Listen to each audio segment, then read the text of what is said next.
Hello friends, welcome to கதம்ப சமையல். இன்றைக்கி நம்ம கதம்ப சமையலில் ரொம்பவே ஹெல்த்தியான ஒரு ரெசிபி தாங்க. பாலக் பூரி எப்படி பண்ணுறதுன்னு பார்க்க போகிறோம். வாங்க வீடியோக்குள்ளே போயிடலாம். இது பண்ணுறதுக்கு நான் அடுப்பில் ஒரு பாத்திரத்தில் தண்ணி வச்சு நல்லா கொதிக்க வச்சுருக்கேன். இப்போ அடுப்பு வந்து ஃபுல்லாக கம்மி பண்ணி வச்சுருக்கேன். இதில் நம்மளோட பாலக்கீரை, க்ளீன் பண்ண பாலக்கீரையை சேர்த்துக்கலாம். இது வந்து நான் நம்மளோட மாடி தோட்டத்துலேருந்து பறித்த கீரை தான். அதை சேர்த்துட்டு நம்ம கீரையெல்லாம் ஃபுல்லாக சேர்த்ததுக்கு அப்புறமா அடுப்பை ஆஃப் பண்ணிவிட்டு பாத்திரத்தை மூடி வச்சுருங்க. அந்த சூட்லேயே கீரை வந்து நல்லா வெந்து வந்துடும். மூடி வச்சதுக்கப்புறமா ஒரு 5 நிமிஷம் விட்டிங்கன்னா போதும். கீரை வந்து நல்லா ஃபுல்லாகவே பாயில் ஆகிடும். அதுக்கப்புறம் தண்ணி வந்து ஃபில்ட்ரு பண்ணிவிட்டு வெறும் கீரையை மட்டும் எடுத்துக்கலாம். இப்போது கீரை வந்து ரெடி ஆகிடுச்சு. இதை நான் வந்து கீரையை மட்டும் வடிகட்டி எடுத்து நான் மிக்ஸி ஜாரில் போட்டிருக்கேன். நல்லா ஆறட்டும், அதுக்கப்புறம் எடுத்து சேர்த்துக்கோங்க. அது கூட ஒரு கைப்பிடி அளவுக்கு கொத்தமல்லி தழை, அது கூடவே ஒரு பச்சை மிளகாய் அதையும் சேர்த்துக்கலாம். இது மூணுத்தையும் போட்டு நம்ம ஒன்றா நைஸாக அரைச்சிக்கலாம். கொஞ்சம் கூட திப்பி இல்லாத மாதிரி நல்லா நைஸாக அரைச்சிக்கோங்க. கீரையும் நல்லா வெந்துட்டதுனால கண்டிப்பாக திப்பி இல்லாமல் நல்லா அரைஞ்சி வந்துடும். பாருங்கள், இந்தளவுக்கு நைஸாக அரைச்சதுக்கப்புறமா இப்போது நான் ஒரு பாத்திரத்தில் எனக்கு தேவையான அளவுக்கு கோதுமை மாவு எடுத்திருக்கேன். அதில் அந்த சப்பாத்திக்கு தேவையான அளவுக்கு உப்பு சேர்த்துக்கலாம். உப்பு சேர்த்ததுக்கப்புறமா இப்போ நம்ம அரைச்சி வச்சுருந்தோம் இல்லைங்களா, அந்த கீரையோட மசியலும் இதோட சேர்த்துக்கலாம்.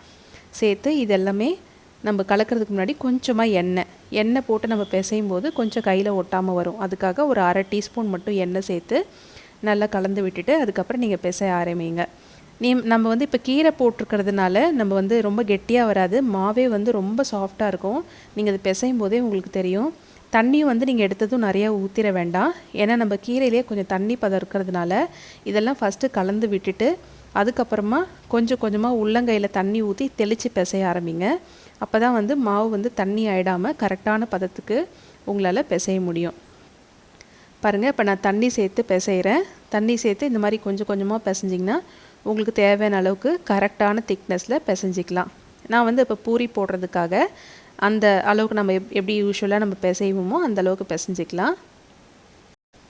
இந்த மாதிரி நீங்கள் செஞ்சு கொடுக்கும்போது கீரையே சாப்பிடாத குழந்தைங்க கூட இந்த பூரியோடு சேர்த்து சாப்பிடும்போது ரொம்ப விரும்பி சாப்பிடுவாங்க. நம்மளுக்கும் ஹெல்த்தியான ரெசிபி செஞ்சு கொடுத்தோம் அப்படின்னு சொல்லிட்டு ஒரு சாட்டிஸ்ஃபேக்ஷன் இருக்கும். பாருங்கள், இப்போ மாவு நல்லா பிசைஞ்சாச்சு. மாவு வந்து எவ்வளோ சாஃப்டாக இருக்குது பாருங்கள். நம்ம வழக்கமாக பிசைகிறத விட இந்த கீரையை போட்டு பிசையும் போது இன்னும் சாஃப்டாக இருக்குது. இங்கே பாருங்கள் எவ்வளோ சாஃப்டாக இருக்குது. இப்போ அதை மூடி போட்டு ஒரு பக்கம் வச்சுட்டு அடுப்பில் ஒரு வானல் வச்சு எண்ணெய் ஊற்றிக்கலாம். எண்ணெய் காஞ்சதுக்கப்புறமா நம்ம சாதாரணமாக எப்படி பூரி மாவு பிசைஞ்சு பூரி போடுவோமோ அதே மாதிரி தான் இதுவும் சின்ன சின்ன உருண்டைகளாக உருட்டி நல்லா மாவை தேய்ச்சி நீங்கள் பூரி மாதிரி இந்த மாதிரி போட்டுடுங்க. நல்லா அழகாக உப்பி வரும். இதில் கஷ்டமே கிடையாதுங்க. ரொம்ப ரொம்ப ஈஸியான ரெசிபி தான். கண்டிப்பாக செஞ்சு கொடுங்க. வீட்டிலும் எல்லோரும் ரொம்ப வித்தியாசமாக இருக்குன்னு ரொம்ப விரும்பி சாப்பிடுவாங்க. இது கூட நம்ம வழக்கமாக செய்கிற அந்த பூரி மசால் இல்லாட்டி வெஜிடபிள்ஸ் எல்லாம் போட்டு குருமா இது கூட நம்ம தொட்டு சாப்பிடும்போது ரொம்பவே டேஸ்ட்டாக இருக்கும். பூரி வழக்கத்துக்கு மாறாக பயங்கர சாஃப்டாகவும் இருக்கும். கண்டிப்பாக செஞ்சு இந்த ஹெல்த்தியான ரெசிப்பியை ட்ரை பண்ணி பாருங்கள். ட்ரை பண்ணிட்டு எப்படி இருக்குன்னு கமெண்ட்டில் போடுங்க. பூரி எப்படி சூப்பராக உப்பி வந்திருக்கு பாருங்கள்.